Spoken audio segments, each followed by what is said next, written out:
Bonjour à tous et bienvenue sur Tuto Blender. Ceci est la 12e vidéo du cursus de présentation de Blender pour les débutants. Dans la vidéo précédente, je vous ai parlé globalement des modificateurs, ce que c'était que les modificateurs dans Blender. Et dans cette vidéo, je vais vouloir mettre en pratique tout ça. Alors c'est vrai que je m'affiche souvent à dire que dans mes tutoriels, je montre juste les boutons, je montre les fonctionnalités, j'explique pourquoi on appuie sur tel ou tel bouton, mais je fais pas vraiment de tuto qui vous explique comment faire une chose en particulier. J'ai dit que je ferai jamais vraiment de tuto qui montrera comment faire une voiture ou un château fort. Néanmoins, dans cette vidéo, pour des raisons de pédagogie, j'ai décidé de vous montrer un cas concret, sans que ce soit non plus trop foufou, de comment faire une chaîne. Tout simplement juste une suite de maillons qui peuvent être déplacés, redimensionnés, positionnés dans la forme que l'on veut, facilement, intuitivement, et ça vous en êtes capable avec le niveau que vous avez actuellement. Enfin, je vais vous montrer 2-3 outils en plus dans cette vidéo, et donc ça va faire suite à la vidéo précédente, que si vous n'avez pas vu, je vous mets un lien sur l'écran, et je vous mets aussi un lien vers la toute première vidéo du cursus, si vous arrivez, que vous débarquez comme ça. Et donc, sans plus tarder, on va s'y mettre. Comment faire une chaîne dans Blender. Alors là, je suis dans la scène de base avec un cube au centre. Je vais supprimer ce cube parce que je n'en ai pas besoin. Et donc, pour faire une chaîne, on a besoin de maillons. Et les maillons, ça va être une forme qui est déjà dans les primitives de base de Blender et qui s'appelle un tor. Torus en anglais. Torus. Donc, Shift A pour ajouter un objet de type maillage. Et on va aller directement dans Torus, qui est ici. Donc, c'est un tor. On rajoute ça. Et directement, avant de toucher à quoi que ce soit, on va dans le menu éphémère qui est en bas à gauche ici, comme d'habitude, et on va pouvoir toucher aux paramètres de ce tor. Ce menu, je vous le rappelle, c'est super énervant, mais il disparaît à chaque fois qu'on fait quoi que ce soit. Donc si je sélectionne quelque chose d'autre, si je repasse en mode édition, ou si je fais n'importe quoi, que je le déplace ou quoi, je perds les propriétés que j'ai ici, et je les récupère jamais, même avec des CTRL Z, à moins de supprimer et de recréer l'objet. Donc on a différentes options qui sont ici, notamment la position, la rotation de l'objet par défaut. Moi ce qui m'intéresse c'est déjà le nombre de segments, en fait le nombre de, pas de subdivision, mais le nombre de segments qui forment l'anneau, qui forment la rondeté du tor. Ça je vais le descendre, j'ai un peu touché aux paramètres déjà avant donc je sais ce que je veux, je vais le mettre à 14. Pourquoi? Tout simplement parce que ici je vais avoir des côtés qui vont être droits et droits ici. Et donc vous allez vous en douter sûrement, mais vous allez voir à quoi ça va me servir. Je touche pas aux segments mineurs. Alors les minor segments qui sont ici, c'est pas ceux qui vont faire chacun le tour de l'anneau ici, mais qui vont faire le diamètre. Comment dire? Je sais pas comment dire, mais le diamètre de l'anneau, du tube qui forme l'anneau. Donc voilà. Et en dessous, je vais aller sur le major radius, donc c'est le rayon par rapport au centre de l'anneau, et je vais les réduire un peu parce que là je trouve qu'il est un peu grand, et du coup vu que je l'ai réduit, le rayon du tube qui forme l'anneau, lui aussi est trop grand maintenant, donc je vais réduire le minor radius qui est ici, pour avoir quelque chose d'un peu plus convenable, enfin que je préférerais. Ensuite je vais le mettre en vue de dessus, parce que ça va être plus pratique pour travailler, et je vais rentrer en mode édition. Donc on voit de suite que notre menu éphémère a disparu, et là j'ai perdu toute possibilité de changer ses propriétés. Je vais réagrandir ça, et ici je vais faire A pour tout désélectionner, et je vais faire CTRL R, qui est donc un outil pour faire des loop cuts. J'ai parlé de tout ça dans des vidéos précédentes dans le cursus, donc je vous encourage à aller voir ces vidéos si vous voulez en savoir plus là-dessus. Donc le loop cut, et je vais sélectionner, je vais en faire un ici, et CTRL R, je vais faire un deuxième loop cut là, pour avoir, suivant l'axe des X en fait, suivant l'axe vertical qui coupe au milieu, l'axe de symétrie, des points qui découpent mon anneau en deux. Le problème c'est que ces points sont tous liés, là si je fais G, ces points sont liés de l'un et l'autre côté. Alors, je dis que c'est un problème parce que moi en fait ce que j'ai envie c'est d'allonger cet anneau, pour avoir pas un cercle, mais un ovale. Donc j'aimerais avoir une forme un peu plus ovale. Donc ce que je vais faire, c'est un petit outil que j'ai peut-être pas non plus encore parlé depuis le début, mais je vais appuyer sur le raccourci clavier V. Alors faites attention à votre souris, à votre curseur en fait de souris, de quel côté il se situe par rapport à votre sélection. Donc s'il se situe à gauche, je fais V, et je vais pouvoir couper en fait chacun des points, je les divise, je les sépare et ils vont suivre du côté gauche. Je fais un clic droit, donc j'annule le déplacement. Alors ça c'est encore une macro, c'est-à-dire que lorsque j'avais sélectionné mon edge loop en faisant CTRL clic droit, j'ai sélectionné tout mon anneau d'edge loop et j'ai fait V. Donc V, ça a fait une macro, ça a fait 2 opérations en une seule. Donc j'ai appuyé sur V, encore une fois ma souris était à gauche, donc mes sommets ont suivi ma souris sur la gauche, mais si je fais ici à droite, si j'ai ma souris à droite, je fais V, et les points vont suivre ma souris à droite. Et ce qui se passe, c'est que quand j'appuie sur V, ça coupe mes sommets, ça les sépare, donc première opération, et deuxième opération, ça les place directement dans le mode de déplacement, dans le mode G, grab, et donc je peux les déplacer et les poser où je veux. Donc là, si je fais un clic droit, j'annule l'opération en cours étant le déplacement de mes points, mais pas l'opération juste précédente qui était la division de mes points. Donc je fais un clic droit, ça les reste divisés, ça les laisse diviser, mais ça les dépasse pas, donc ils restent sur place. Je me remets en vue de dessus pour que vous compreniez bien, et là donc j'ai un edge loop de vertex qui sont sélectionnés, mais pas l'autre. Ils sont au même endroit, mais l'autre n'est pas sélectionné. Du coup, ce que je peux faire, c'est CTRL L, qui est un raccourci clavier pour sélectionner tous les sommets qui sont liés, qui sont attachés à ma sélection. C'est-à-dire que toute cette moitié droite est liée à ma sélection, donc effectivement, ils vont être sélectionnés. Mais là, ça a été coupé, là, c'est coupé. Du coup, toute cette autre moitié n'est liée en aucun cas au point que j'avais sélectionné au début. Donc, CTRL L, ça me sélectionne tous les points qui étaient liés à ma sélection. Donc j'ai une moitié de sélectionnés, c'est très bien. Et je vais pouvoir les déplacer sur l'axe des X avec mes widgets qui sont ici. Je vais appuyer sur CTRL, et en fait en appuyant sur CTRL, j'active le snapping. Le snapping, c'est une option qui est ici en bas, et qui a différents modes en fait. Donc là je snap par incrémentation, donc par unité Blender. Donc on voit que si je me déplace et que j'appuie sur CTRL, je me déplace que par unité de Blender qui sont ici. Donc ça c'est pratique, je vais me déplacer de 2 unités par exemple. Et donc j'ai une précision quand je fais ça. Et en fait, le fait d'appuyer sur CTRL lorsque je clique sur mon widget par exemple, si j'appuie sur CTRL, eh ben, j'active le snapping, et c'est exactement la même chose que si je n'ai cliqué sur l'aimant qui est ici à gauche. Si je clique sur cet aimant, c'est comme si j'avais un CTRL appuyé en permanence. Donc là, sans appuyer sur CTRL, je peux cliquer sur mon widget et j'ai mon snapping qui est déjà actif de base. Et dans ce cas-là, appuyer sur CTRL annulera l'effet du snapping. Quand j'appuie sur CTRL, voilà, je retrouve mon déplacement classique que j'avais à la base. Il y en a qui préfèrent être tout le temps super précis comme ça, et puis en appuyant sur CTRL, perdre cette précision. Moi, je préfère faire l'inverse, donc je laisse ça désactivé. Et quand j'ai besoin de précision, j'appuie sur CTRL.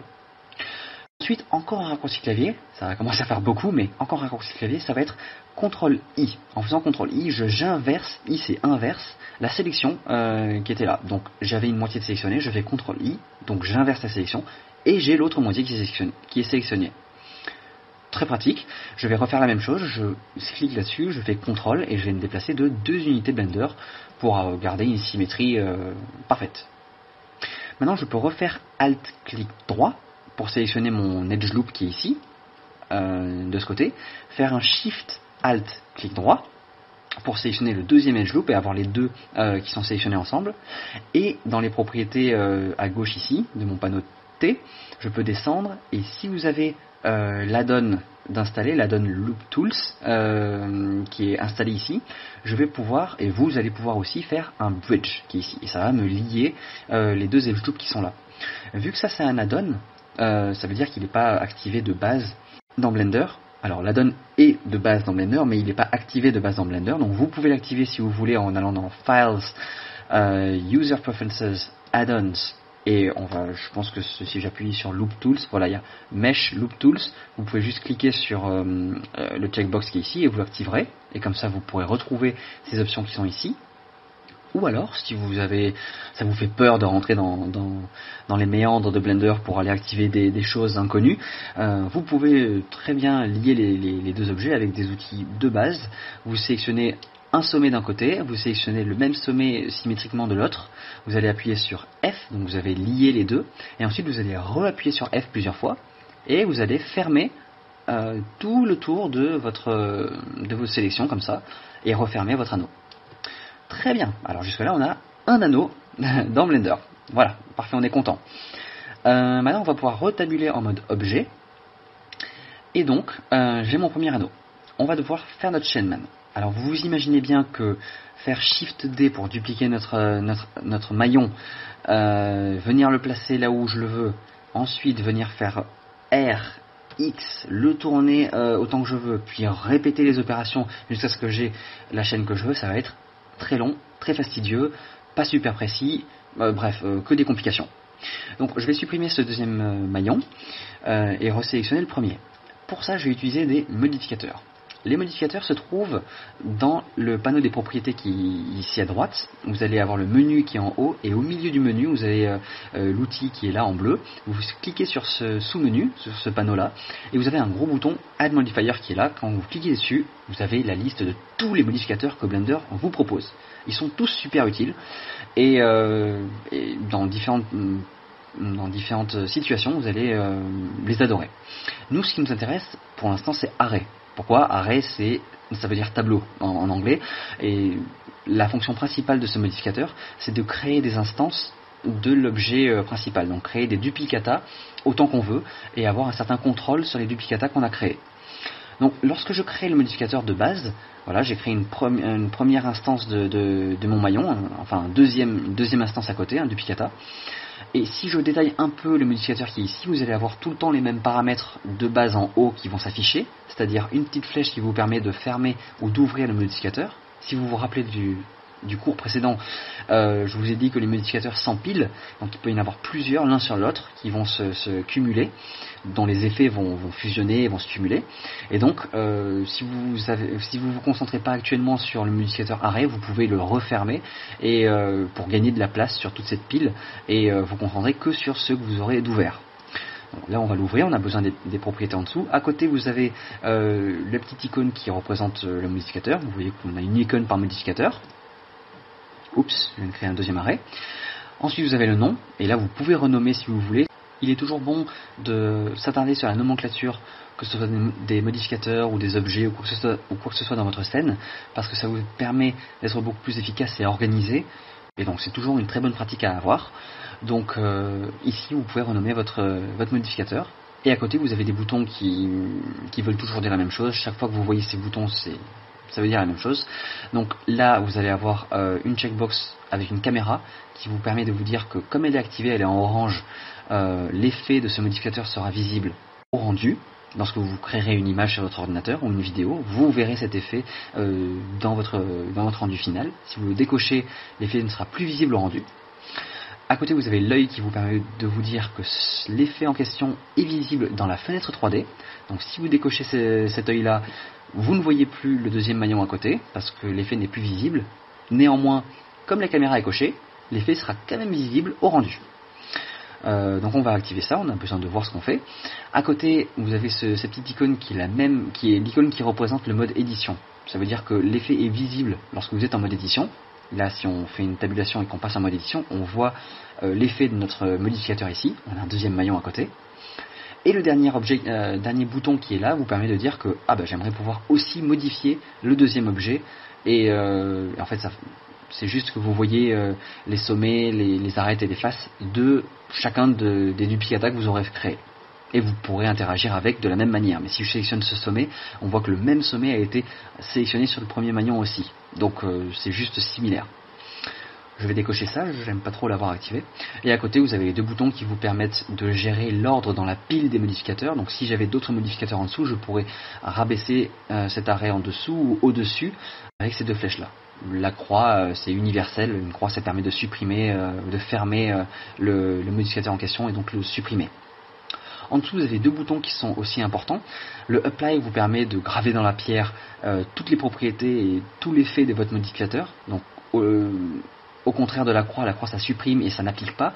Apply, ça applique et ça supprime le modificateur. Donc une fois que vous avez cliqué sur Apply, vous n'avez plus aucun moyen de retoucher aux paramètres qui ont été faits en dessous. Mais en même temps, votre objet devient l'objet de base plus les modifications que vous avez faites. Et voilà, vous perdez tout moyen de revenir en arrière et de retoucher à des paramètres, de réaméliorer votre modificateur. Donc à faire juste en tout dernier lorsque vous êtes vraiment sûr, certain, complet de ce que vous avez fait. Le seul moyen de retrouver le modificateur après avoir cliqué sur Apply, c'est de faire des CTRL Z. Donc faites attention à ça. Et copie, ça prend le modificateur, tous les paramètres que vous avez déjà touchés, déjà tout réglé très bien comme il fallait, et ça vous fait exactement une deuxième copie en dessous. Donc vous aurez deux fois le même modificateur, appliqué au même objet. Voilà. On va passer un peu sur le fit type qui est ici et le count. Enfin, le fit type, on verra un peu plus tard. Le count, c'est très simple, c'est en fait le nombre d'objets qui vont apparaître dans votre array, dans votre tableau. Donc là, on en a 2, ça me va très bien. On peut en faire 3 si vous voulez. Bon, 2, ça me convient. Mais en gros, ici, le nombre qui est ici sera le nombre de maillons que vous aurez affichés dans votre scène. Je vais repasser en mode objet. Je ne sais pas pourquoi je suis en mode édition. Et en dessous, on va maintenant passer aux offsets. Il y a 3 types d'offsets, et les offsets c'est le mot anglais pour décalage en fait. Et donc on va d'abord s'attarder aux deux premiers, le constant offset et le relative offset. Puis on ira toucher au object offset qui est le troisième ici. Déjà le relative offset c'est celui qui est coché par défaut, et on voit que ces deux premiers ont 3 valeurs à chaque fois, les valeurs en X, en Y et en Z. Et donc le relative offset a juste une valeur en X qui vous permet de dire que le duplicata que vous avez fait, et tous les autres duplicata d'ailleurs, sont déplacés de 1 en X par rapport à l'objet précédent. Donc mon premier maillon que j'ai fait ici est déplacé dans l'espace 3D de 1 en X par rapport au maillon précédent. Et alors ce 1 c'est quoi? Parce que ici 1, je veux dire, il n'y a pas d'unité derrière, il n'y a rien, donc 1 ça veut dire quoi? C'est un peu compliqué quand c'est relative, parce que c'est relatif à la dimension de mon objet de base. Donc si je désactive mon modificateur, donc on ne voit pas son effet dans la vue 3D ici, et que j'appuie sur N, je vais venir faire apparaître les propriétés de cet objet. Et donc dans les propriétés de transformation, on voit la position, rotation, tout ça j'en ai pas besoin, et on voit les dimensions de mon objet. Actuellement, mon maillage en X, il fait 1.58 mètres. Alors vous avez peut-être pas le petit m derrière, vous n'avez pas l'unité mètre, parce qu'en fait par défaut dans mon Blender je suis venu dans ce panneau là et j'ai dit qu'au lieu de none dans les unités, je travaillais en unité métrique. Donc j'ai passé mon Blender en unité métrique. Si vous voulez le faire, vous passez juste ici dans le panneau scenes, donc de la scène, et vous dites que toutes les unités dans Blender, en dessous du panneau units ici, vous les passez en métrique ou en impérial si vous venez des États-Unis, c'est comme vous voulez. Pareil pour les degrés ou radians, c'est à votre propre discrétion. Bref, quoi qu'il en soit, moi comme j'ai mis ça en métrique, j'ai des mètres par défaut, et donc pour l'instant mon maillon est très grand parce qu'il fait 1,58 mètres de longueur sur l'axe des X par 1,15 mètres de largeur et 20 cm de hauteur. Donc ça c'est les dimensions de mon maillage, pas de mon maillage mais de mon maillon. Merci.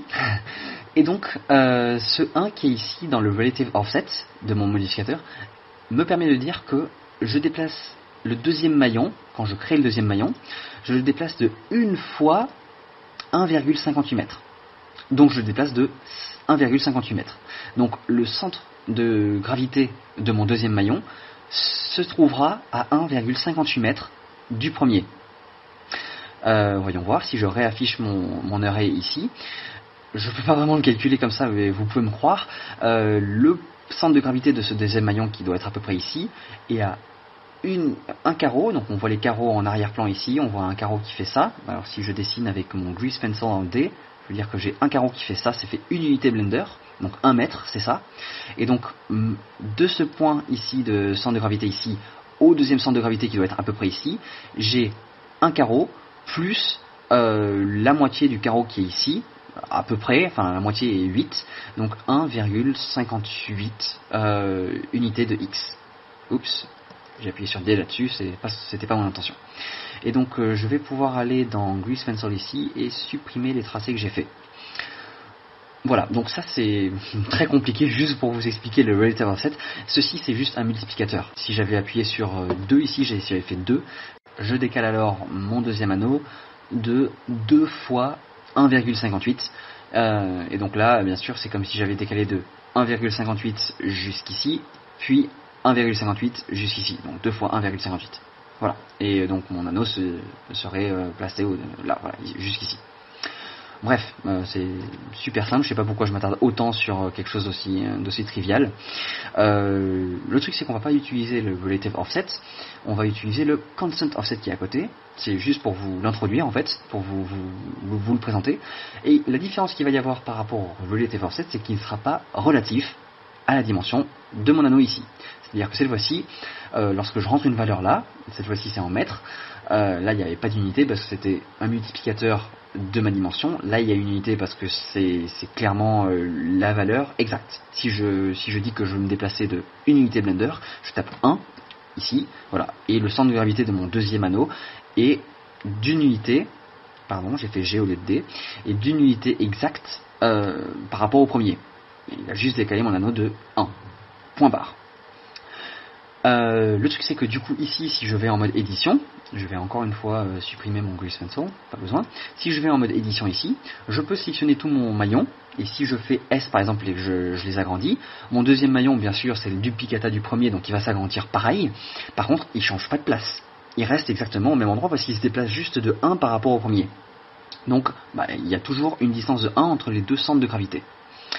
Par contre, si je revenais sur le relative offset qui était ici, je me déplace de une fois la dimension du premier. Donc si je rentre en mode édition et que j'agrandis mon maillon, le deuxième maillon s'agrandit de la même manière, c'est toujours le duplicata du premier. Par contre, il se déplace aussi parce que comme la dimension de mon maillon change, eh bien la position qui est relative à la dimension de mon maillon va changer aussi. Voilà, juste pour faire les choses claires, c'est la différence entre relative et constant. On va se remettre sur constant, on va régler ça de manière approximative pour qu'on soit à peu près, que ça touche bien là, ici X, Y et Z la position de notre duplicata, mais on n'a aucune information sur la rotation. Et c'est pour ça qu'on va pouvoir utiliser le object offset qui est ici. Et on peut très facilement cumuler les deux si on veut. Je peux cliquer sur constant offset et object offset. Il ne va pas être constant par rapport aux unités Blender, il ne va pas être fixé par rapport aux unités Blender ou par rapport aux tiers qui va venir rentrer dans les paramètres. Donc on est en mode objet et pour pouvoir utiliser cet offset, je vais rajouter un autre objet de type nul. En général, je rajoute un objet de type empty qui est ici, c'est un objet nul. J'ai différents moyens de l'afficher dans ma scène 3D. Moi en général je choisis le premier, c'est Plain Access. Les autres sont juste des moyens d'affichage, différents types d'affichage. Et donc ça me crée trois axes concurrents en un point. Et donc c'est un objet nul, vide, qui ne sera pas visible dans un quelconque rendu, mais qui nous permet d'être un point d'ancrage pour tout ce qui est rotation, agrandissement, plein de choses différentes. Donc on va s'en servir des questions d'habitude. Au lieu de le nommer Thor, de Torus, pardon, comme il est été par défaut, comme la primitive de base que c'est, je vais cliquer sur Item ici. Donc je suis dans le menu, je suis dans le menu N donc j'appuie sur N ici, Item. Vous pouvez l'agrandir et vous pouvez le renommer. Je vais renommer ça, en chaîne et pas chiant, mais chaîne. Voilà. Entrée. Si vous voulez pas le faire par ici, vous pouvez aussi aller dans les propriétés de l'objet qui est le cube nom de cet objet. Et vous pouvez rentrer le nom pour les nomenclatures là-dedans. Et ça renomme dans l'outliner l'objet tiers qui va venir, encore une fois, m'aider dans le placement de ces duplicata. Je choisis l'empty. Voilà, donc c'est l'objet cible dont j'ai besoin. Et donc maintenant que j'ai cet empty, je peux sélectionner cet empty. Si je veux, je peux le bouger. Et ça m'aide à placer mon deuxième maillon relativement par rapport à la position de cet empty. Mais ce qui est bien, c'est que maintenant je peux aussi tourner l'empty. Donc si je fais R avec l'empty sélectionné et positionner mon deuxième maillon de la manière que je veux, donc je vais dire RX que ce soit à peu près comme ça, donc les deux maillons soient posés l'un sur l'autre. Voilà, c'est très bien.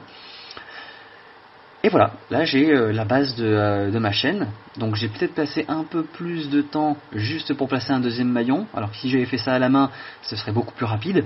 Par contre, la chaîne est très bien actuellement. Je vais passer vite fait sur le reste des paramètres qui ne servent pas vraiment pour une chaîne, mais ailleurs à la distance précisée ici, et bien ils se mergent automatiquement, ils se fusionnent et ils font plus qu'un automatiquement.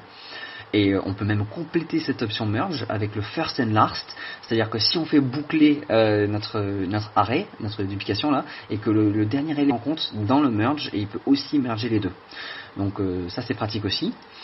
Et en dessous on a les start cap et end cap, c'est-à-dire que si par exemple ici je voulais faire une masse, par exemple une masse médiévale, j'aurais d'un côté il me faudrait peut-être une moitié un peu plus bizarre, par exemple un peu plus solide ou costaud, par exemple de l'autre côté de la chaîne, qui serait attaché au boulet de la masse.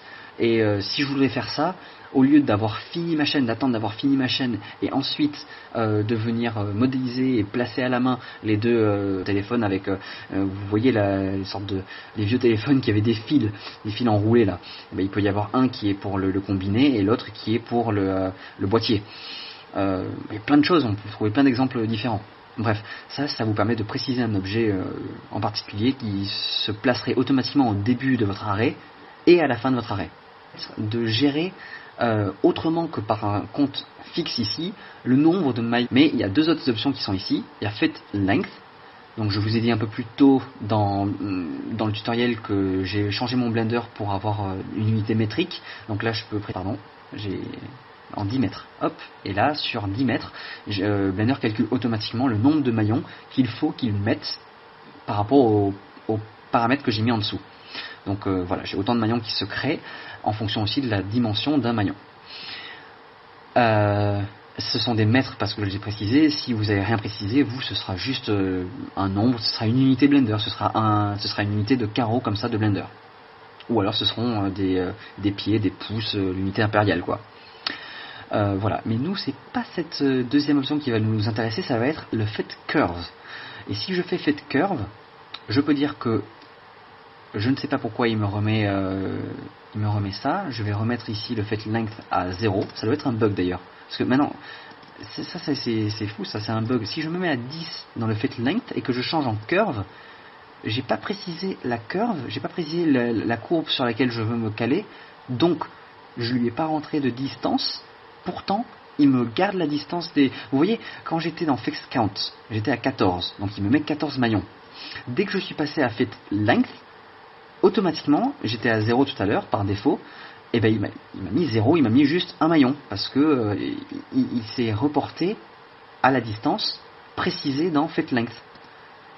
Donc entre Fixed Count et Fixed Length, eh ben, il change, il se met bien à ce qu'il faut. Par contre, quand je me mets sur Fit Curve, si j'étais déjà à 10 ici, et que je fais en Fit Curve, il garde le 10, mais il prend pas en compte qu'il n'y a pas de curve, et donc c'est 0.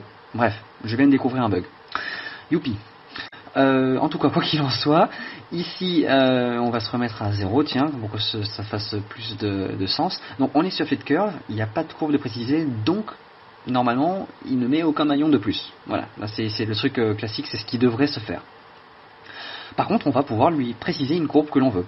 Donc Shift A, je vais donc rentrer un type d'objet qui sera un objet courbe. Vous pouvez rentrer un Bézier, ce que vous voulez comme courbe. Je vais aller sur les paths. Les Béziers, je ne sais pas si j'en ai déjà utilisé dans les tutoriels précédents, ça a des manettes, c'est peut-être c'est assez intuitif comme courbe pour faire ce qu'on veut. Néanmoins, pour faire une chaîne, je préfère utiliser Path, c'est un chemin, et c'est juste des points de contrôle qui vont guider par pondération en fait la courbure de la courbe que vous voulez. Je trouve ça plus intuitif, je pense, pour une chaîne. Donc je vais utiliser un Path. Et donc ça m'a créé une courbe ici en plein milieu de ma scène. Je vais entrer en mode édition et je peux l'agrandir si je veux, je peux lui donner une certaine distance, et je vais aussi la déplacer de manière à ce que la première extrémité qui est ici, alors si on se rapproche bien, on voit qu'on a des sortes de flèches qui servent juste de manière visuelle, c'est un repère visuel qui vous donne le sens que Blender donne à cette courbe. Il dit que elle va dans ce sens-là, elle va par là, et donc chaque petite flèche comme ça que vous voyez ici, c'est le sens dans lequel va cette courbe. Voilà, autre que ça n'a pas vraiment d'importance. Voilà. Et d'ailleurs, si ça vous dérange, parce que des fois c'est un peu trop gros et ça encombre vite la vue, vous pouvez aller dans le menu N qui est ici. Je pense qu'il y a un endroit ici, voilà, dans Curve Display. Vous pouvez décocher les normales. Donc ce sont les normales qui vous donnent aussi le sens de la courbe. Et là, ça s'affiche plus. Donc, je vais refaire N, et en fait je voudrais que le premier sommet qui est ici, donc qui est le début de ma courbe, soit placé au centre, à l'origine de mon objet. Donc c'est le point orange qu'on voit ici à l'origine, au milieu de mon curseur. Donc je vais sélectionner avec A toute ma courbe et je vais les déplacer hop, de manière à ce que elle soit à peu près voilà, sur l'origine de l'objet. Donc quand je rétablis dans le mode objet, l'origine de ma courbe se situe au point orange et c'est le début de ma courbe. C'est très bien. Donc là j'ai ma courbe de fait. Je vais sélectionner mon anneau. C'est pas un anneau, c'est un maillon. Voilà, j'oublie tout le temps le terme. Je sélectionne mon maillon et dans le Fit Type Curve, je vais sélectionner la curve qui va bien. Donc j'en ai qu'une et elle s'appelle Nerves Path. Donc d'ailleurs je peux renommer cette curve si je la sélectionne. Je vais faire N et en dessous de item, encore une fois, comme d'habitude, je vais dire que c'est le chemin underscore chemin underscore chaîne. Voilà. Chemin underscore chaîne. Et je sais pas si c'est un très bon nom, mais c'est pas grave, c'est tout ce qui me vient à l'esprit actuellement. Et on voit que, on voit que les anneaux se sont créés de manière à vraiment s'adapter à la longueur de ma courbe. Si je rentre en mode édition ici, je vais pouvoir allonger ou réduire ma courbe comme je veux ici, et ma chaîne s'adapte et crée les maillons qu'il faut à chaque fois pour s'adapter à la longueur de ma chaîne, de ma courbe. Donc ça c'est très bien. Maintenant on a une courbe dont on peut gérer la dimension, c'est génial. Par contre, si je prends un autre sommet, n'importe quel sommet dans ma courbe ici, et que je déplace ce sommet, bon bah je modifie la forme de ma courbe, mais ma chaîne ne suit pas la forme de ma courbe. Et c'est pas ce que je veux. Moi, je veux justement pouvoir donner la forme que je veux à ma chaîne, parce qu'en général, on a envie de les enrouler, les chaînes. Ça peut être une chaîne ou un câble, ça peut être n'importe quoi, mais on a envie de les enrouler ou de faire ce qu'on veut avec, de leur donner une forme particulière. C'est rarement tout droit comme ça. Donc ce que je vais faire, c'est que je vais repasser en mode objet. Je vais laisser une forme à ma courbe ici. Je vais sélectionner ma chaîne et je vais y rajouter un nouveau modificateur. Donc on n'a plus besoin de l'arrêt. Ça ne veut pas dire qu'on va le fermer ou qu'on va l'appliquer, non pas du tout. On va le clapser ici, on va cliquer sur la petite flèche, comme ça on voit plus les paramètres, ça ne nous distrait plus. Et dans Add Modifier, on va rajouter un autre modificateur qui s'appelle le modificateur Curve. On clique là-dessus, ça porte très bien son nom. Et ce modificateur va nous dire que l'objet sur lequel il est appliqué va pouvoir être déformé en fonction d'une courbe cible, qui est ciblée ici dans le champ objet. Donc on peut cliquer sur Object ici, et ça va chercher dans notre scène tous les objets éligibles pour pouvoir modifier notre objet, et donc tous les objets courbes de type curve, et on n'en a qu'un seul, c'est notre chemin chaîne qu'on a créé tout à l'heure. Donc on peut sélectionner ça et magie, notre chaîne suit la forme de notre courbe. Parfait, donc ça c'est vraiment bien, on a fait un gros pas en avant. Si jamais, par rapport à ce que vous avez fait dans votre scène, votre chaîne ne suit pas votre courbe, ou alors part dans n'importe quelle direction, c'est un peu n'importe quoi, ça signifie sûrement que vous n'êtes pas dans le bon axe ici. Donc l'axe de déformation n'est pas le bon. Là, il se trouve que j'ai fait en sorte que ce soit le bon axe dès le début, j'ai choisi l'axe X. Mais si vous êtes en axe Y ou Z ou quoi que ce soit, là, si je change l'axe de déformation de mon modificateur, on voit que ma chaîne fait n'importe quoi. Elle va dans n'importe quelle autre direction et ne suit pas du tout ma courbe. Donc si ce genre de situation se présente à vous, c'est sûrement que vous êtes dans le mauvais axe. Vous pouvez choisir n'importe quel axe ici et vous tomberez bien à un moment sur l'axe qu'il faut et ça suivra votre courbe. Voilà, c'est très bien. Si par exemple je me mets en moins X, je suis toujours sur l'axe X, mais ça veut dire que ma chaîne doit se déplacer, doit se déformer et suivre ma courbe en moins X. Donc elle part de là, elle part vers les moins X. Et ma courbe vers les moins X, ça s'arrête. Du coup, Blender considère, il prend la même direction qu'avait ma courbe à la fin. Quand elle part d'ici, elle arrive jusqu'ici parce qu'on va vers les moins X. Donc elle part de là, elle va jusqu'ici. Et la direction qu'avait ma courbe à la fin, c'était tout droit vers là. Donc ensuite, ma chaîne continue tout droit vers là. Voilà, il n'y a plus de courbe à suivre. Donc elle continue, elle prend la dernière direction qu'il y avait et elle va dans le même sens. Donc on reste sur X, c'est très bien. Et donc on a une chaîne qui s'adapte à la distance de ma courbe et qui s'adapte à la forme de ma courbe. Ça c'est génial parce que maintenant quand je sélectionne ma courbe et que je vais en mode édition, je peux cette fois-ci rechanger la forme de ma courbe et lui donner exactement la forme que je veux et modeler ma chaîne de la manière que je veux, dont j'en ai envie. Je repasse en mode objet. Et le problème que j'ai maintenant, qui se pose à moi, c'est que c'est très bien tout ça, mais à chaque fois que je veux changer la forme de ma chaîne, il faut que je sélectionne ma courbe. Alors déjà, ma courbe elle est au plein milieu de ma chaîne. Alors imaginez si c'était un câble qui ferait juste un cylindre qui serait le tour de mon truc, ce serait compliqué à sélectionner. Même si on se mettait en vue fil de fer avec Z, ce serait un peu un truc dans ce genre-là, comme ce maillon-là. Et donc pour sélectionner ma courbe, il faudrait cliquer une première fois, mais ça sélectionnerait mon câble, puis il faudrait sélectionner une deuxième fois pour avoir ma chaîne, et ensuite tabuler en mode édition pour pouvoir avoir accès à tout ça, et ensuite déformer comme je veux ma courbe. Ça fait beaucoup de manipulation, même si c'est déjà très bien. Moi j'aimerais encore optimiser ça. Et donc je repasse en mode objet, non, je vais rester en mode édition, mais juste je vais passer en mode solide, je préfère. Et ce que je vais faire, c'est vous introduire, vous permettre de créer encore un niveau de maîtrise supplémentaire. Et en fait, ce niveau de maîtrise supplémentaire, je suis en train de me dire que j'ai fait une grosse bêtise tout à l'heure, c'est que j'ai choisi le path, mais le path n'est pas une très bonne courbe finalement. C'est une bonne courbe parce qu'il y a juste des points comme ça, il n'y a pas vraiment de manette. J'aime pas trop avoir des manettes comme ça juste pour guider la forme de ma courbe. Mais par contre, comme c'est une pondération, il faut déplacer de beaucoup les points et j'aime pas trop ça. Donc je vais revenir en arrière, c'est un peu contre-instructif, mais je vais supprimer ma courbe ici. Donc plus de courbe, et je vais en rajouter une nouvelle, et ce sera une courbe de type Bézier. Ok, on va faire ça avec une courbe de type Bézier, on se remet en mode édition, je vais l'agrandir encore une fois, je vais déplacer pour que le début de ma courbe soit au centre, l'origine soit au début de ma courbe, ici, donc c'est très bien.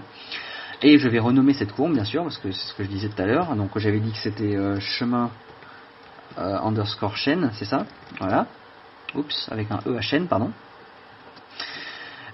Et ensuite, quand on sélectionnait ma curve, ici, je voulais mettre chemin chaîne.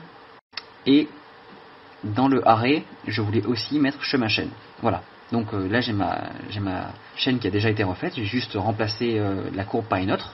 Et quand je vais en mode édition de cette courbe-là, j'ai juste des manettes qui peuvent être redimensionnées comme ça.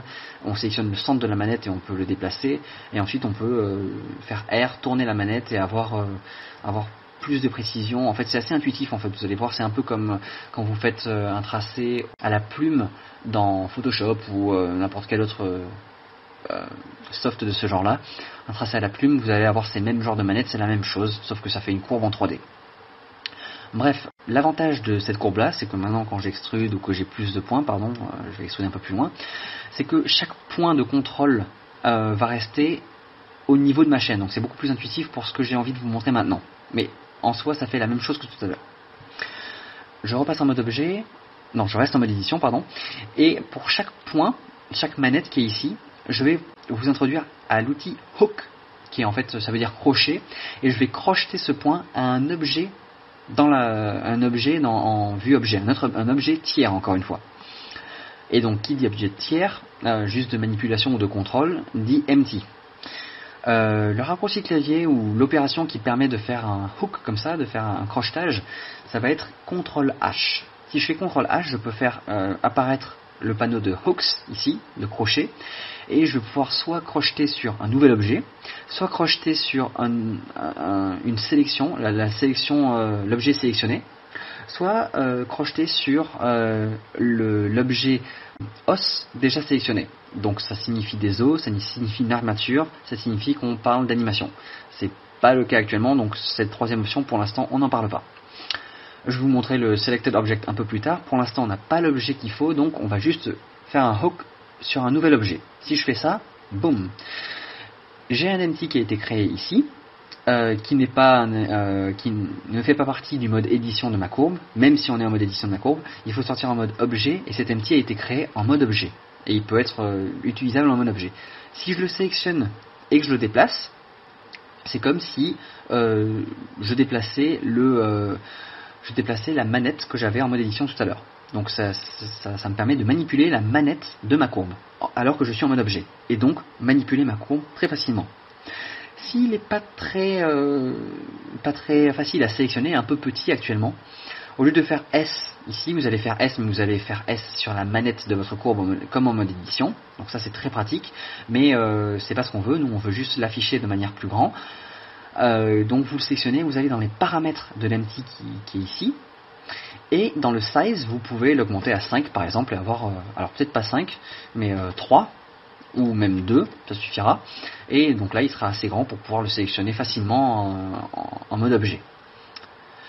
Alors maintenant, si je resélectionne ma courbe, que je vais en mode édition, je vais sélectionner par exemple cette manette là au centre, je vais faire Shift S parce que j'aimerais que mon curseur 3D se mette à ma sélection, se snap à ma sélection, donc mon curseur 3D apparaît ici, et ça c'est juste parce que si vous vous rappelez, tous les objets qu'on crée apparaissent au curseur 3D, à l'endroit où se situe le curseur 3D. Donc là je vais faire Shift A et je veux recréer un nouvel empty, Plane Access, et donc il va apparaître où était mon curseur 3D. Et comme j'ai snappé mon curseur 3D à l'endroit de ma manette de ma courbe, et ben l'empty se crée directement à l'endroit où serait ma manette de courbe en mode édition. Voilà. Mais si je le sélectionne et que je fais G en mode objet, cet empty ne manipule pas ma courbe. Donc pour ça il va falloir faire un hook. Je sélectionne ma courbe, bien sûr, je tabule en mode édition, et alors non, pardon, je passe en mode objet, je sélectionne mon empty bien sûr, une première fois, c'est celui-ci que j'aimerais utiliser pour crocheter, pour être crocheté à ça. Puis je fais Shift, je sélectionne ma courbe, donc je sélectionne en dernier ma courbe. Vu que j'ai sélectionné en dernier, ma courbe est l'élément actif, donc quand je passe en mode édition, je vais passer en mode édition de ma courbe. Et là j'ai cette manette de sélectionner, pas les autres. Et avec cette manette de sélectionner et le Shift Select de mon empty, je peux faire le CTRL H de tout à l'heure et aller venir faire la deuxième option qui est le Hook to Selected Object. Le Selected Object, l'objet sélectionné en question, c'est l'empty que je viens de créer en mode objet. Et donc je vais crocheter la manette que j'ai sélectionnée à l'objet sélectionné. Boum. Donc ça montre rien, mais par contre si je repasse en mode objet, je peux sélectionner juste mon empty et bouger encore une fois mon empty et donc jouer sur la forme de ma chaîne de manière intuitive, et encore une fois aller ici changer la taille de mon empty pour que ce soit plus facilement attrapable. Une fois que j'ai ça, je l'ai fait sur au moins deux manettes de ma courbe. Une fois que j'ai fait sur toutes les manettes d'ailleurs de ma courbe, je peux venir sélectionner ma courbe, faire H pour la cacher tout simplement parce qu'on n'a plus besoin, ou alors faire M et la changer, la mettre dans un autre layer, un autre calque. Mais sinon non, je peux la cacher, et donc là je peux encore une fois jouer sur la taille et la forme de ma chaîne, de la manière dont je veux, sans avoir à rentrer en mode édition d'une courbe que j'aurais du mal à sélectionner, ainsi de suite. Donc ça c'est très pratique. Le seul truc, le dernier petit défaut qui reste, c'est que si je fais S ici, je vais agrandir ou réduire la manette de ma courbe, comme si j'étais en mode édition de ma courbe. Par contre, j'agrandis pas ou je réduis pas la taille de ma chaîne, des maillons de ma chaîne sur ce point en particulier. C'est quelque chose qu'on pourrait vouloir faire, et malheureusement, le seul moyen de faire ça, j'ai fait Alt H là pour réafficher les objets cachés. Donc j'ai réaffiché ma courbe, je sélectionne ma courbe, je suis obligé de passer en mode édition pour ma courbe, de sélectionner cette manette à cet endroit là, pardon, et de venir faire Alt S, parce qu'en faisant Alt S je vais faire un scale, je vais faire un agrandissement ou une réduction en fonction des normales, et donc là si je fais Alt S j'agrandis sur cette courbe en particulier, Alt S ici, on voit que les autres points ça change pas, et je peux agrandir ou réduire la taille des maillons relativement sur cette manette en particulier. Donc là c'est une chaîne, donc ça fait un peu bizarre quand je fais ça, mais on imagine un câble ou autre chose, ça peut être super pratique. Voilà.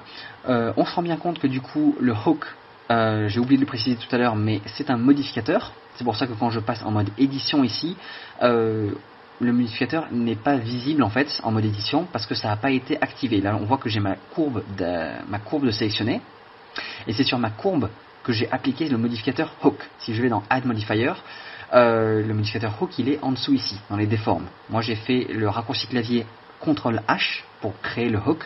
Par contre vous pouvez aussi aller dans Add Modifier, hook qui est ici, et vous avez le modificateur qui a été créé là. Et donc comme le modificateur a été créé ici, on voit en haut tous les différents boutons dont je vous ai parlé tout à l'heure, dont le modificateur, le bouton édition.